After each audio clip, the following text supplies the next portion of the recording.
Okay देखिए question में क्या बोला है इसने, the potential energy in joules of a particle is given by this equation. ये यानी कि u इज इक्वल टू है 3x प्लस 4y, तो du by dx with minus sine करेंगे तो फोर्स आ जाएगा x डायरेक्शन में, जो कि आएगा यहां पे -3 न्यूटन। ठीक है ना, और मैं du बाई dy कर दूंगा तो फोर्स आ जाएगा y डायरेक्शन में, जो कि -4 न्यूटन बनेगा। इसका मतलब फोर्स क्या होगा, फोर्स का जो वेक्टर होगा, फोर्स का वेक्टर बन जाएगा आपका -3i और -4j, यानी कि फोर्स का अगर मैग्नीट्यूड निकालूंगा तो 5 न्यूटन आएगा।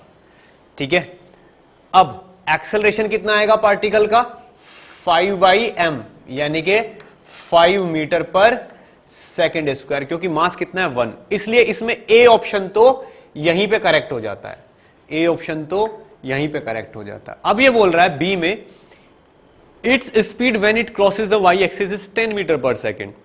ये देखना पड़ेगा। देखिए पार्टिकल की अगर हम सिचुएशन फाइंड आउट करें तो एक्चुअल में पार्टिकल स्टार्टिंग में x इज इक्वल टू 6 और y इज इक्वल टू 4 पे है, यानी कि पार्टिकल इस वक्त यहां पे है और इसकी वेलोसिटी 0, यानी कि काइनेटिक एनर्जी 0 है। पोटेंशियल एनर्जी कुछ होगी, पोटेंशियल एनर्जी कितनी होगी, 6 और 4 है, 6,4, तो पोटेंशियल एनर्जी है 3x प्लस 4y, तो 3x 18 हो गया, 4y 16 ये हो गया, यानी कि ये है 34 जूल। इस जगह पोटेंशियल एनर्जी इतनी है, काइनेटिक एनर्जी इतनी है।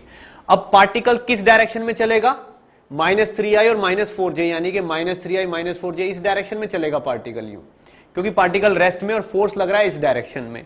अब आप देखिए अगर मैं इस लाइन की इक्वेशन निकालूंगा तो ये आएगी y is equal to mx plus c।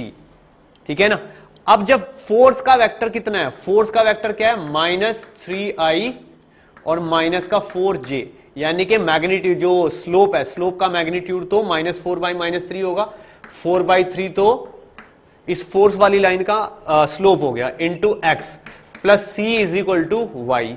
तो अगर मैं इस इक्वेशन में, ये लाइन कहां से पास होती है, 6,4 से, तो अगर मैं 6,4 यहां पे x की वैल्यू यहां पे 6 रख दूं तो y की वैल्यू यहां पे 4 आनी चाहिए, तो y की वैल्यू आनी चाहिए 4, अगर x की वैल्यू मैं 6 रखता हूं तो प्लस c।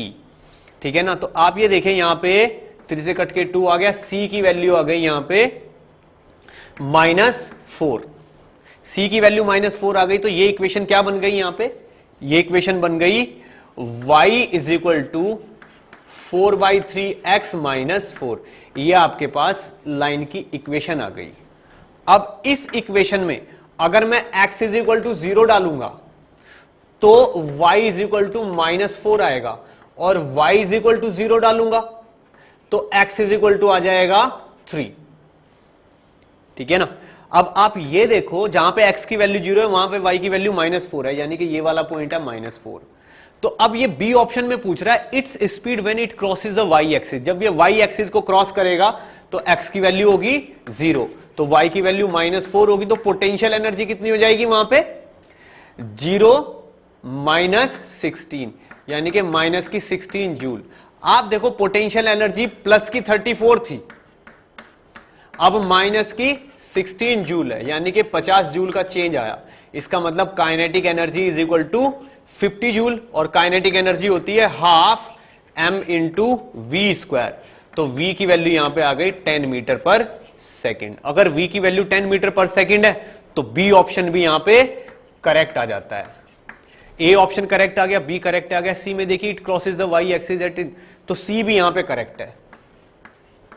ठीक है ना, d यहां पे रॉन्ग है क्योंकि पार्टिकल तो ओरिजिन से पास होता ही नहीं, तो यहां पे आंसर क्या बनेगा, a, b और c, ये आपके राइट आंसर्स हैं।